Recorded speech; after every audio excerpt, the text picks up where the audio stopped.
CION is a leading manager of alternative investment solutions, including BDCs, Business Development Corporations. With me is the co-CEO, Michael Reisner, to explain the company and particularly what you're doing with BDCs. So let's just start with your overall investment strategy. Sure. So CION Investments, as you said, is an open source solution provider providing retail investors access to alternative investments.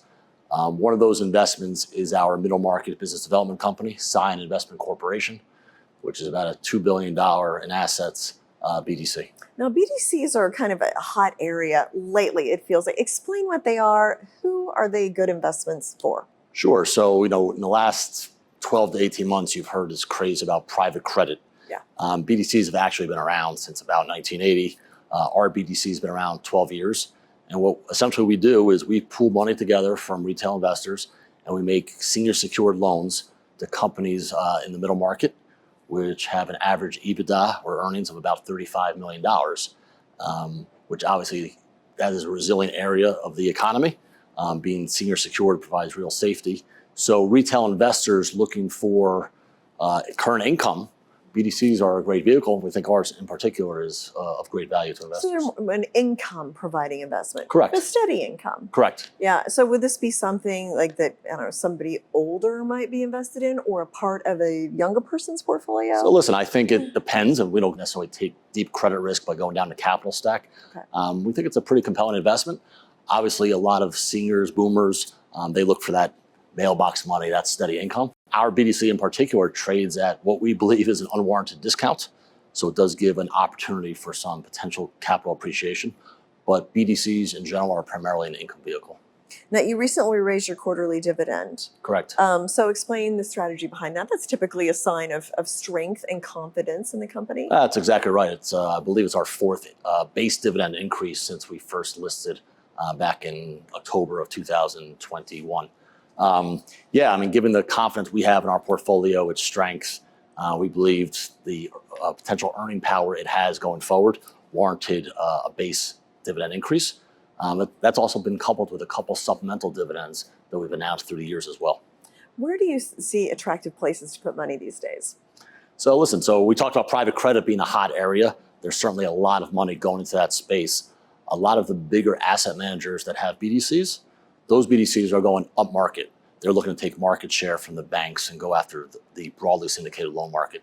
We've stuck to our knitting. We focus on the true middle market. As I said, our average EBITDA of our portfolio companies is about $35 million. We think there's a little less competition there. Not to say there's no competition, but a little bit less competition, where we can get some really good relative value and risk-adjusted returns for our investors. How much do interest rates affect the BDCs? We talk about them almost every day. How has that played a role? Sure. BDCs pass off their income to their investors.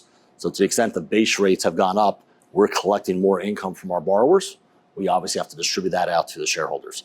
But this is where good underwriting really matters, because the higher for longer interest rates could stress a borrower. They have to be able to obviously make their interest payments to us. So we think we have very sound underwriting. But yeah, it's helped. It's absolutely been a tailwind for all investors seeking income. Mm-hmm. And what kind of returns are you seeing with the BDCs? I think it depends. Usually if the base rate's around 5%, you're going to see about 500-600 basis points more than that in dividends.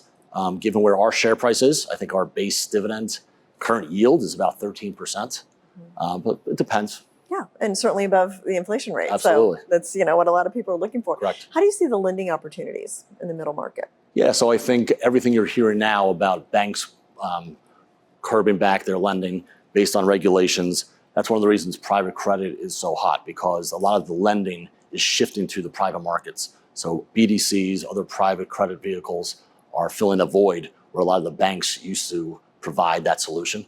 So we think, it's a very compelling time, not only for our BDC, but other BDCs. Yeah. And what's your outlook for BDCs and just the economy in general? Well, I think most good credit investors are conservative by nature. We've been expecting that recession for a long time, but the U.S. economy has proven to be resilient. The U.S. consumer has proven to be resilient, but that doesn't mean we're getting ahead of ourselves. We're very conservative in our underwriting.